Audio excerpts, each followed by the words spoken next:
The stink was the first thing.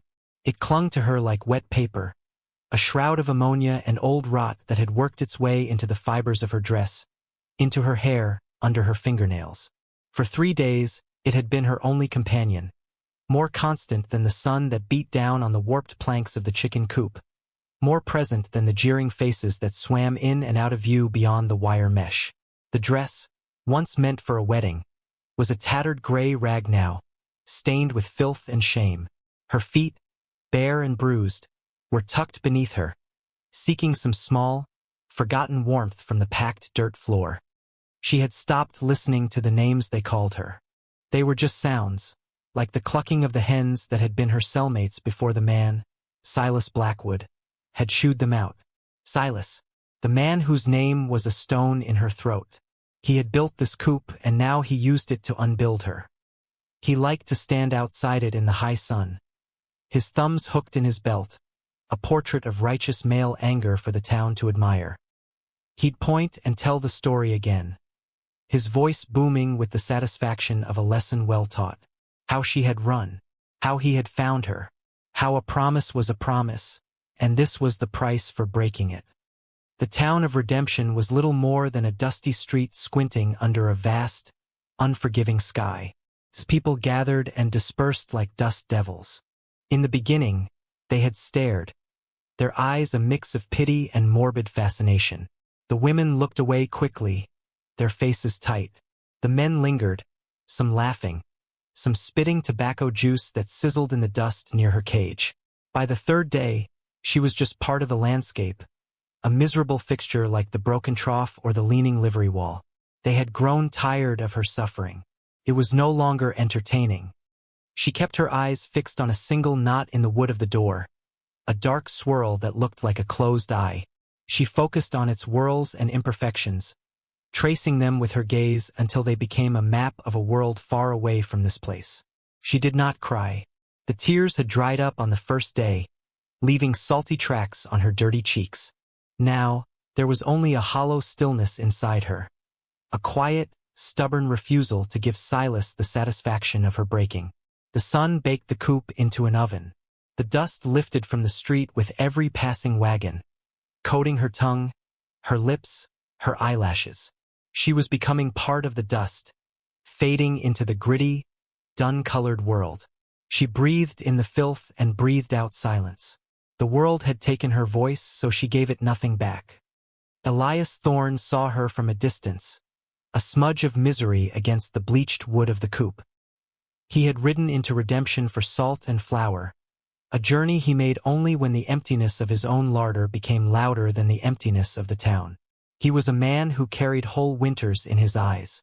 His ranch was miles out, a lonely patch of ground carved from the unforgiving land, a place haunted by the ghost of a laugh and the memory of a smaller hand in his. He did not seek company. He sought only to get through the day, and then the next. He saw Silas Blackwood holding court nearby, his chest puffed out like a grouse in spring. Elias knew Blackwood, knew the swagger that was just a cover for a weak foundation, the loud talk that hid a mean spirit. He had seen men like Blackwood before. They were takers. They saw the world as a collection of things to be owned, and they grew furious when one of their possessions showed a will of its own. Elias dismounted, his boots sinking into the thick dust. The mare whickered softly behind him. He didn't look at the crowd. He didn't look at the other men. His gaze went from Blackwood to the still shape inside the chicken coop. He saw not a runaway bride or a public spectacle. He saw a creature cornered, gone so far into itself that it had nearly disappeared. He saw the tremor in the line of her shoulder, the fierce stillness that was not peace, but a war being fought in absolute silence. He walked over to Blackwood, his steps measured, unhurried. The dust swirled around his worn leather boots. He stopped a few feet away, close enough that Blackwood had to turn and acknowledge him. The air between them grew thick with unspoken things. Elias's face was weathered leather, a map of sun and wind and loss, and his eyes gave away nothing. Blackwood, he said. The name was flat. Not an accusation, not a question. Just a fact. Silas's smile tightened. Thorne. Come to see the show. Elias's gaze flickered to the Coop, then back. You owe me for that stud you bought last year. The one that went lame. A flush crept up Silas's neck. It was a sore point, a matter of public record he preferred to forget. We had an arrangement. The arrangement was you'd pay, Elias said, his voice low and even, a sound that seemed to come from under floorboards. You haven't. Silas bristled. I'm good for it.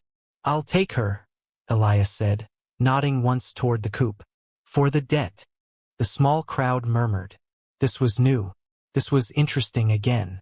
Silas stared at Elias, his mind working. He looked at the woman in the Coop, her value diminishing with every hour she spent in the filth. She was ruined goods now. His point had been made. To refuse Elias's offer would be to admit the debt was a problem. To accept it meant he could wash his hands of her, turn a public nuisance into a settled account. His pride, already satisfied by her humiliation, found a new path. She ain't worth that much, Silas sneered, trying to regain control. That's my affair, Elias replied, his expression unchanging. He reached into his coat, but not for a weapon. He pulled out a small, worn leather pouch and tossed it to Blackwood. It landed in the dust between them with a soft clink of coins. That settles the difference. The debt is paid. It was not a negotiation. It was a declaration. Silas, caught off guard by the finality of it, bent slowly and picked up the pouch. He felt the weight of it, and the weight of Elias Thorne's gaze. He was a man who understood transactions. This was one he could accept. He shrugged, a gesture of magnanimous dismissal. She's yours. Good luck to you. Elias did not acknowledge him further. He turned his back on Blackwood and walked to the chicken coop. The wood was hot to the touch. He fumbled for a moment with the crude latch, his large, calloused fingers clumsy. Came free with a rusty squeak. He pulled the small door open. The stench hit him, sharp and foul, but his face remained impassive. He looked inside at the huddled shape. Her hair was matted with straw and droppings. Her face was turned away, still fixed on that knot of wood. He did not reach for her. He did not command her. He stood in the opening, his body blocking the harsh glare of the sun, casting the first shadow of relief she had felt in days. His voice, when it came, was quiet, rough as old rope. Come on out. She did not move at first. The words were alien. Kindness was a language she had forgotten. He waited. The silence stretched, thick and heavy. He did not rush her. He simply held the space open, an invitation into the world again. Slowly, like a plant turning toward a sliver of unexpected light, she turned her head. Her eyes, wide and haunted in her gaunt face, met his. She saw no pity in them, no lust, no ownership. She saw only a quiet, waiting stillness. And for the first time in 3 days she moved. She crawled, stiff and aching, out of the darkness and into the shadow of the man who had bought her silence. The journey to his homestead was a procession of two ghosts. Elias walked ahead, leading his mare, its saddlebags now heavier with the meager supplies he'd come for. The woman followed a few paces behind, a silent shadow in his dust. Her bare feet stumbled on the sharp stones of the road, but she made no sound. The world seemed to have shrunk to the space between them, a chasm of unspoken questions and raw, fragile possibility. The sun beat down, and the wind, a constant, abrasive presence on the plains, lifted the dust behind them like tormented spirits. It coated her skin, her tattered dress, the dress he had taken from his saddlebag and offered to her without a word. It had been his wife's, a simple calico worn soft with washing. She had taken it with hands that trembled, her eyes never leaving the ground. Now she wore it, a borrowed skin. He stopped once, halfway through the afternoon. The land stretched out around them, vast and empty, colored in shades of brown and ochre under a pale, washed-out sky. He unhooked his canteen and held it out to her. She flinched, a small, bird-like movement, her mind still tuned to the expectation of a blow. He held his hand steady, patient. After a long moment, she crept forward and took it. Her fingers brushed his, and the contact was like a spark of static electricity, a brief, shocking reminder of another human being. She drank, the water tasting of metal and life, and handed it back. Their eyes did not meet. They arrived as dusk was bleeding blood orange and purple across the horizon. The homestead was more a suggestion than a reality. A small cabin and a leaning barn huddled together, as if for comfort against the immense loneliness of the landscape. The house was weathered to a silver gray, the wood cracked and thirsty. A single window stared out like a vacant eye.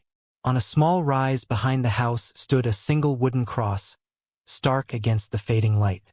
The grave of his wife, Mary.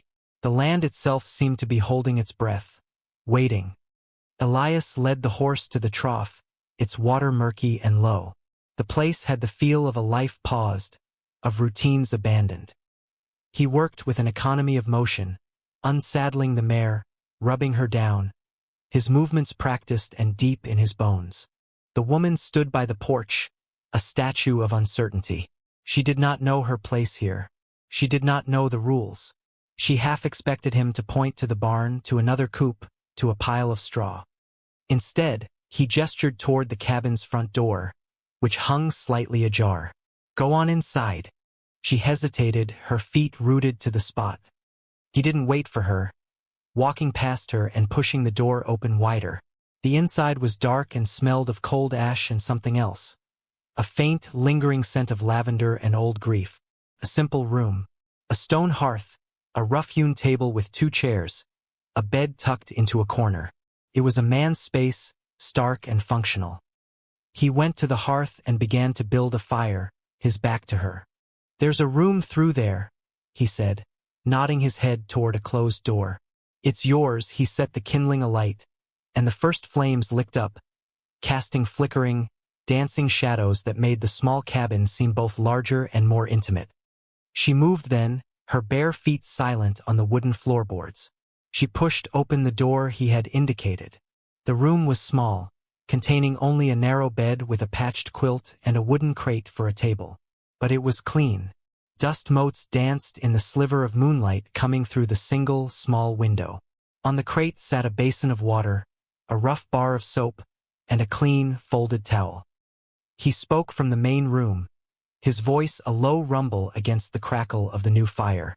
"I don't lock doors. No one will bother you here." It was a promise, an unspoken contract. Food, shelter, safety. She stood in the doorway of her room, a space that was hers and hers alone, and watched him. He pulled a blanket from his own bed and spread it on the floor near the hearth. That was his place. He had given her his home, his wife's room, and taken the floor for himself. She closed her door, the sound a soft click in the quiet house. And in the privacy of the 4 walls, surrounded by the scent of soap and clean water, she finally let the tears come, silent drops that traced clean paths through the layers of dust and shame on her face. The days that followed fell into a rhythm, as quiet and steady as a slow heartbeat. It was a life stitched together with silence and work. He would rise before the sun, his movements quiet so as not to wake her. He would be gone when she emerged from her room, out mending the fences that sagged like tired old men, or tending to the small herd of cattle that were his livelihood.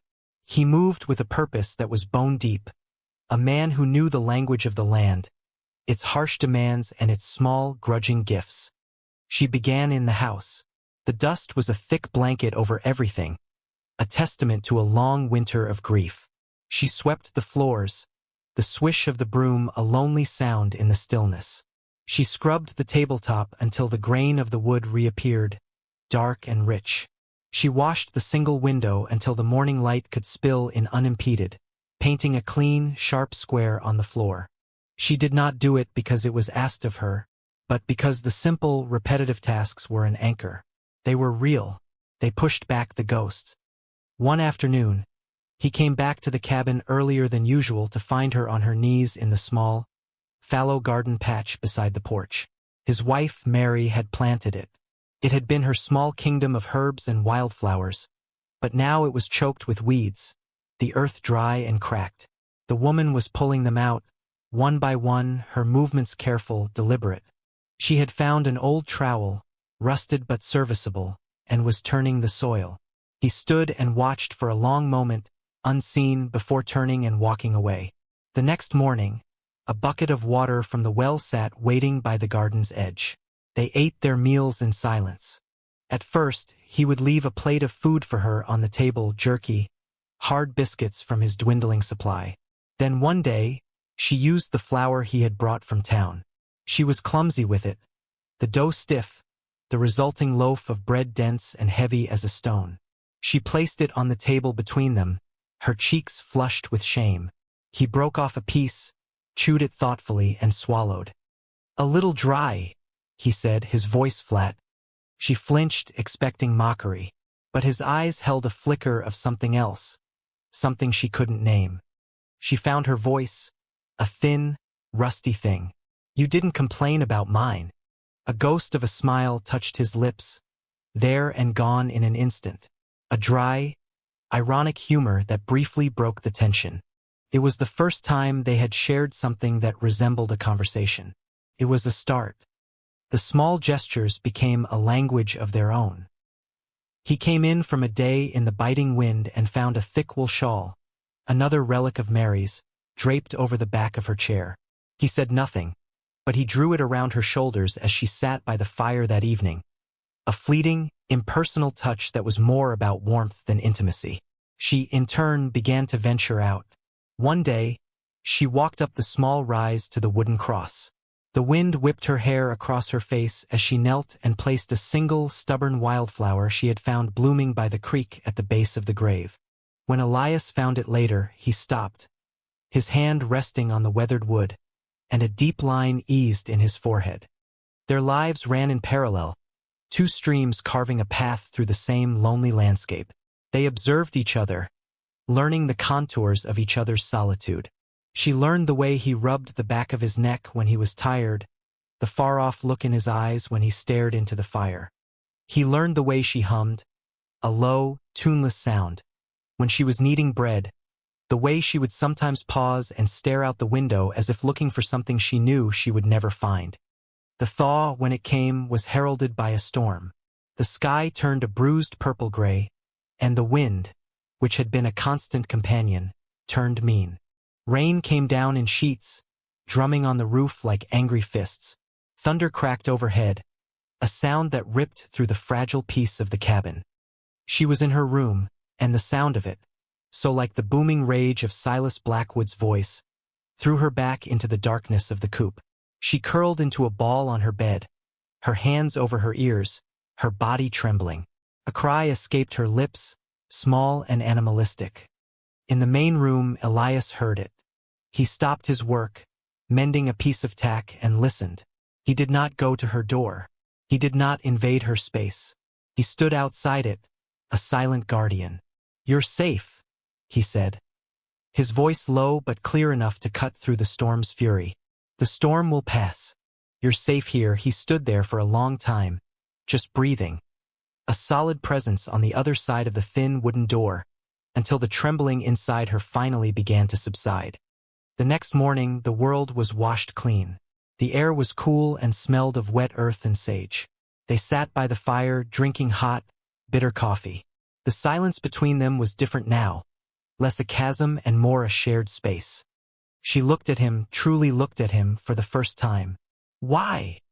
she asked, her voice barely a whisper. "Why did you take me?" Elias stared into the flames, his profile carved by the flickering light.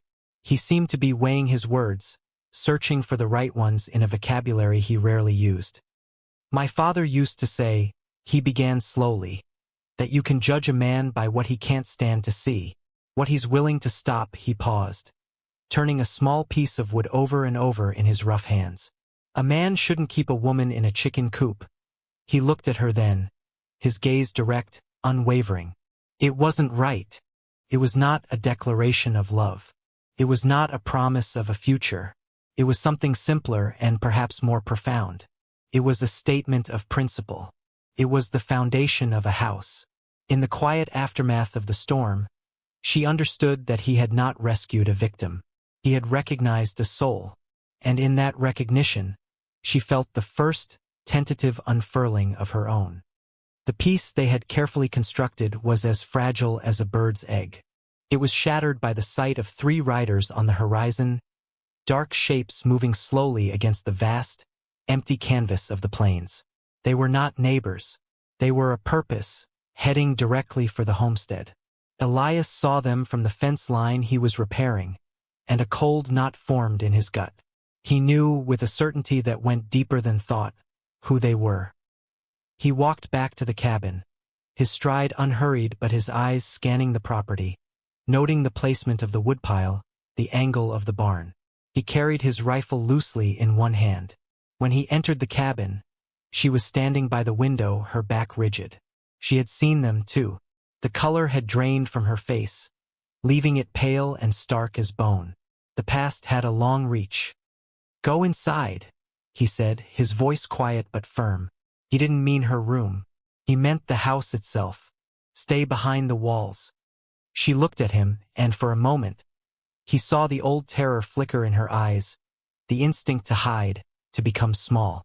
But then something else hardened in her gaze. A spark of the defiance he had seen in the garden, by the graveside. She shook her head, a small, sharp movement. She would not hide this time. She took a step back from the window but remained in the main room, a silent partner to whatever was coming. Elias gave a single, curt nod of understanding. He stepped out onto the porch and waited, the rifle now resting in the crook of his arm. The 3 riders drew closer, kicking up a cloud of dust that seemed to follow them like a malevolent shadow. Silas Blackwood was in the lead, flanked by 2 men whose faces were grim and impassive. They were here for a purpose, not a conversation. They reined in their horses a few yards from the porch, turning the small yard into a battleground. The air crackled with tension. The wind died down, and the world seemed to fall silent, waiting. Blackwood's eyes, small and venomous, swept over the homestead. He noted the tended garden, the clean window, the solid presence of Elias on the porch. His gaze was a violation and assessment of property. He had expected to find a broken servant in a ruined hovel. He found a home, stoked his fury.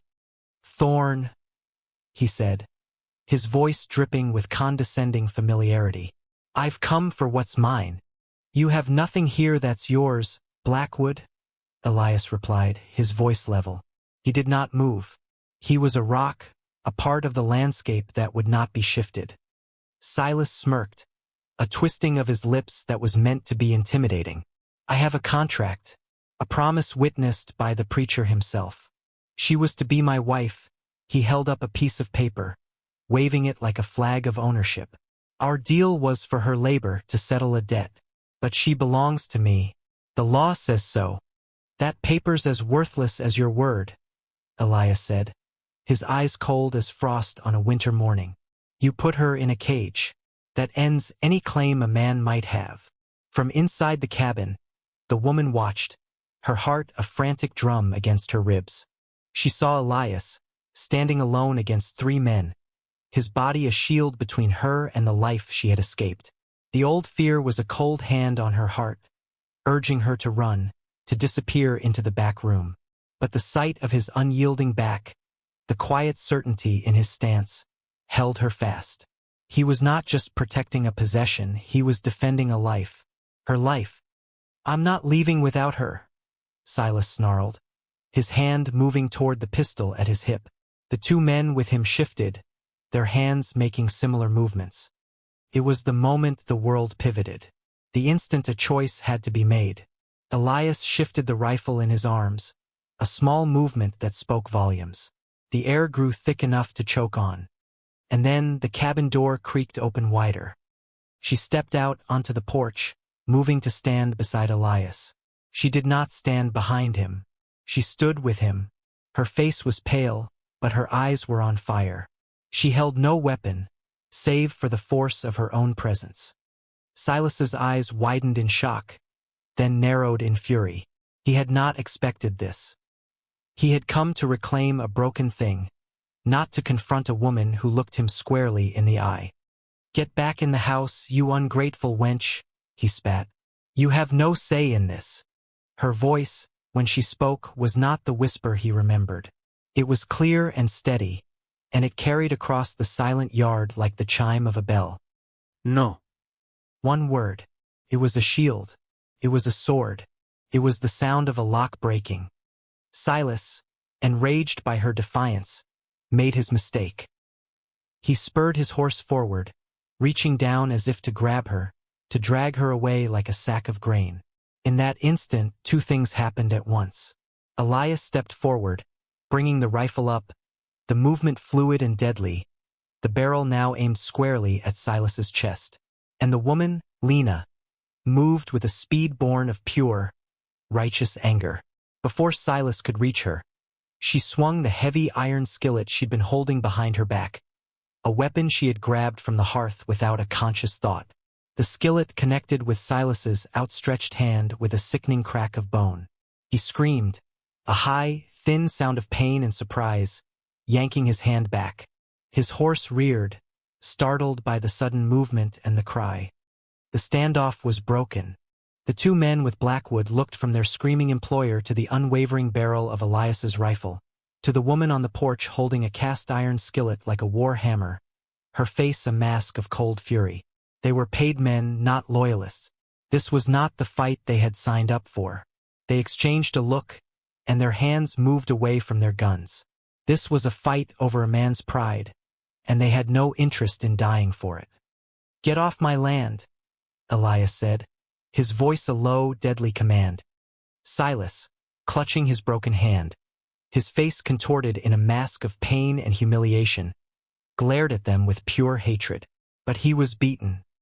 He saw it in the eyes of his own men, in the unyielding stance of the man and woman on the porch. He yanked on his reins with his good hand, turning his horse so sharply it stumbled. Without another word, he galloped away, his men following close behind, leaving only a cloud of dust and the echo of his shame. The dust settled. The silence that returned was profound, broken only by the caw of a distant raven. Elias slowly lowered the rifle. The woman, Lena, let the heavy skillet drop from her hand. It hit the wooden porch with a loud clang that seemed to startle them both. Her entire body was trembling, a storm of adrenaline and terror finally breaking. Elias turned to her. He didn't touch her. He just looked at her, his eyes searching her face. "You didn't run," he said, his voice rough with an emotion he couldn't name. She shook her head, unable to speak. A single tear traced a path down her cheek, but it was not a tear of sorrow. It was a tear of release. He saw it and understood. He reached out not to comfort her, but to take the rifle, leaning it against the wall. Then he simply stood there with her on the porch, two sentinels guarding the borders of their new world. As the sun began to dip toward the horizon, the fight was over. The home was safe. In the quiet hours that followed, the house breathed again. The confrontation had not broken it. It had forged it into something stronger. The shared danger had burned away the last vestiges of uncertainty between them. They were no longer a man and a woman living in proximity, but a unit, a fortress of two. Elias built up the fire in the hearth until it blazed, chasing the last of the day's chill from the cabin. Lena moved around the room, her movements slow and deliberate, making coffee. The simple, domestic act was an affirmation of life, a reclaiming of normalcy. She handed him a steaming mug, and their fingers brushed. This time, there was no jolt of surprise, only a quiet, comfortable warmth. They sat at the rough-hewn table, the one she had scrubbed back to life, and the silence was a soft blanket. It was filled not with what was unsaid, but with what was now understood. He looked across the table at her, at the strength that had risen from the ashes of her past. He had bought a runaway, but he was living with a survivor. "I never asked your name," he said, his voice low. She met his gaze. The haunted look was gone from her eyes, replaced by a clear, steady light. "It's Lena." He repeated it, tasting the sound of it in the quiet room. Lena, it was the first time she had heard it spoken not as a possession or a curse, but as a recognition, a naming. In the simple act of saying her name, he gave it back to her, polished and new. The next morning, he did something strange. He took the tattered, filthy dress she had worn from the coop, the one she had hidden away in the back of a trunk, and he carried it outside. Lena followed him, watching as he laid it on the bare earth and set it alight. They stood together and watched the flames consume the fabric, turning the stains and the shame and the memory of Silas Blackwood to black ash that the wind caught and scattered across the plains. It was a funeral for the woman who had been, and a baptism of fire for the woman who now stood beside him. Later that day, they walked the fence line together. The section where he had been working when he saw the riders was still down. Without a word, they began to repair it. He dug the post holes, his muscles working with familiar rhythm. She handed him the new rails, her hands steady, her movements efficient. They worked side by side, their bodies falling into a comfortable synchronicity, their shared labor a silent conversation. They were not just mending a fence. They were building a boundary, defining their world, stitching their lives together with wire and wood and sweat. That evening, as twilight settled over the valley, they sat on the porch steps. The air was cool and clean. The sky was a vast canopy of stars, more than she had ever seen. The house behind them was warm and lit from within, no longer a hollow shell of grief but a home, breathing with their shared presence. He had lived in silence for so long, a prisoner of his own loss. She had been forced into a silence of terror and humiliation. Now they had found a new kind of quiet, one that was not empty but full of respect, of understanding, of a deep and abiding peace. He turned his hand over on the step between them, palm up. An invitation. It was not a demand or an expectation. It was a question asked without words. After a moment, Lena placed her hand in his. His fingers, calloused and strong, closed around hers, gentle but firm. It was a simple touch, but it was a promise, a covenant. The wind whispered through the tall grass, carrying the scent of sage and distant rain. The house stood firm against the vastness of the plains, a small beacon of light in the great dark. They sat there for a long time, together, watching the stars, two solitary souls who had found their constellation in each other. They had faced the ghosts of the past and the dangers of the present, and they had not broken. They had built a home not of wood and stone, but of quiet courage and unspoken kindness. The world was still a harsh and unforgiving place, but here, on this small patch of land, they had found their sanctuary. This story, it ain't just about a man rescuing a woman from a cage. It's about how two broken people, haunted by ghosts of their own, can find a way to build a home in the silence between them. It's a story about the quiet courage it takes to trust again, to plant a garden in barren soil, to believe that a fire only changes everything if something new is waiting in the ash. Some folks will tell you that you're defined by your worst day, by the cage they put you in or the name they call you. They'll say you're ruined goods, a broken thing. But this story, it says something different. It says you're defined by the person who sees you in that cage and has the decency to say, come on out, and you're defined, most of all, by the moment you find the strength within yourself to walk out on your own 2 feet and claim your own name. So here's your naming. If you're out there feeling lost, or broken, or forgotten in some chicken coop of the heart, remember Lena and Elias.